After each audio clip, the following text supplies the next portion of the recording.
Hi folks, ahlan wa sahlan, welcome. How's everybody doing tonight? My name is Adam Rouhana. I'm a Palestinian American photographer, and I'd like to first start by saying thank you all for coming here on a Tuesday evening. I'm grateful to you all for being here. I'd like to also give a big thank you to Jody Mulvey for inviting me alongside such incredible speakers. That was truly brilliant, Lisa. Let's give it up for Dumbar, Studio Dumbar. Thank you. I'm humbled to be here, and today I'm going to share a bit about how I started doing photography and sort of my photography practice today and this current body of work, which is called Before Freedom. But first, I wanted to start with a couple questions. And it's a bit dark in the audience, but the first question, by a show of hands, I was just curious, how many of you have been to Palestine before? Just raise your hand if you've been to Palestine. Okay, not a single person. Anybody? Oh, we got one back there. Ahlan, habibi. Ahlan wa sahlan. Okay, great. So that's very interesting. And that brings me to my second question, which is, whether or not you've been to Palestine, which it seems many of us have not, what do you think of when you think of Palestine? And I would love for you all to take, a few seconds to think about this. Whatever ideas, words. All right, that's what I'm talking about. Woo! Fuck yeah. Associations, representations, images, whatever comes to mind. And hold that in your head for a few minutes as we go through the rest of this talk. I doubt you imagined a sweet couple like these two. These are my grandparents, Sido Naif and Siti Marta. And their son, my father, went to the US for his PhD and settled down in Boston after marrying my mom, who was an American from New York. I grew up in Boston, and my parents made a point of bringing my brother and I back to Palestine every year to visit our extended family there.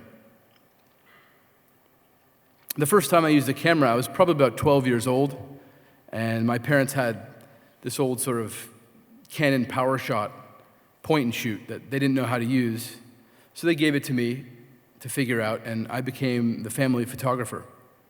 And I continued to do photography throughout my 20s, but it was really just a way for me to make sense of the world. I never thought anybody would actually see it, to be honest. And in 2022, I decided that I wanted to make a concrete body of work. And where better to start than back home in Palestine? So I made a rough plan of where and what I wanted to shoot, but I left the why sort of open-ended. Instead of presupposing the answer to why I knew I had to make this work, I started with a few questions that I wanted to answer about myself and for myself. What does Palestine mean to me? And what does it mean to be Palestinian, having grown up in America without a safe homeland to return to? How can I reconcile my experience of the unconditional love that I experienced with my family in Palestine with what I hear about Palestine on the news in the US? So I moved back and I started taking pictures. But the thing is that at the outset of the project, I found myself trying to recreate these images, these representations that I had in my head. And this is where I want you to think back to the images that came up when you thought of Palestine.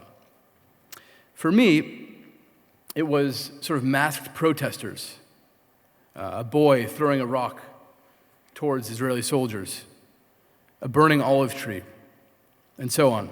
The type of iconic imagery that I had seen from some of the famous photographers who had come to visit Palestine.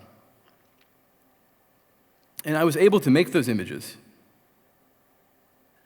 But after a few weeks, I sort of stepped back and reflected and asked myself, why am I trying to remake these representations of a place that I myself already know so well? And what would happen if I took pictures of what I actually saw, instead of going out and looking for something, looking to remake the visuality of mostly foreign photographers. And thus, before freedom was born, instead of constantly focusing on the violence, I decided to focus on us, the Palestinians.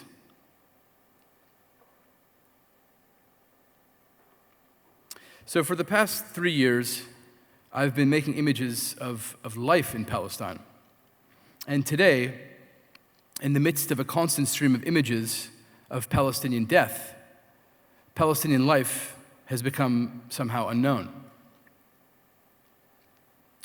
As a photographer, then, the task for me has become, how can making images serve as a decolonial activity, as a formation of liberatory images that challenges those dominant representations that even I, as a Palestinian, had in my head.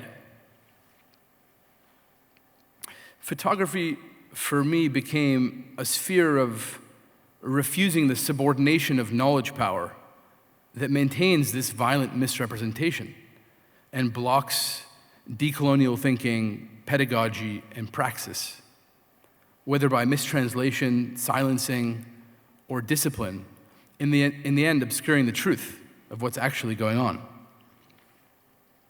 And so the creation, I believe, of more authentic realities of Palestine can prevent these false representations that in this case have been a precursor to Israel's ongoing genocide of the Palestinians, directly enabling the atrocities by otherizing folks in Gaza, as if it's okay to kill them because they're not worthy of life.